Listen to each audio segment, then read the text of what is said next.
avez 1 heure, c'est parti, bon courage. Ces 2 femmes et ces 2 hommes s'apprêtent à être embastillés pour le fun. Des escaliers et des couloirs à donner la chair de poule, des salles de torture dignes des pires époques féodales. Les escape games fleurissent un peu partout dans Paris et dans les grandes villes.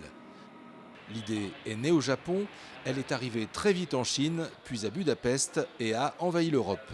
On a fait un saut temporel ici et on se retrouve dans le passé.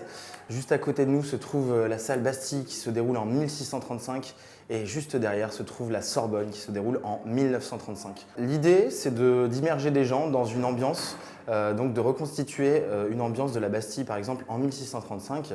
L'objectif de l'équipe, c'est de rentrer dans cette salle qui est décorée, scénarisée, dans laquelle on a caché des énigmes et l'équipe dispose d'1 heure pour pouvoir s'échapper de la salle en résolvant des énigmes. Ça repose sur la communication entre les équipes et l'organisation, puisque sans ces 2 aspects, les équipes ne réussissent généralement pas.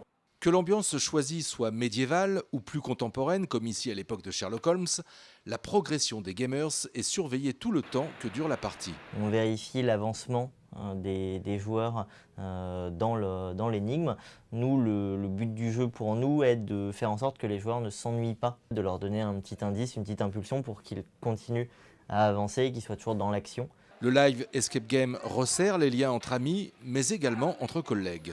On accueille très souvent des entreprises qui souhaitent faire du team building, puisque le live escape repose sur des principes qui aident le groupe à mieux fonctionner, puisqu'il faut communiquer, échanger et s'organiser à l'intérieur de l'équipe. 1 heure en salle coûte en moyenne 100 € à partager entre les 4 ou 5 gamers.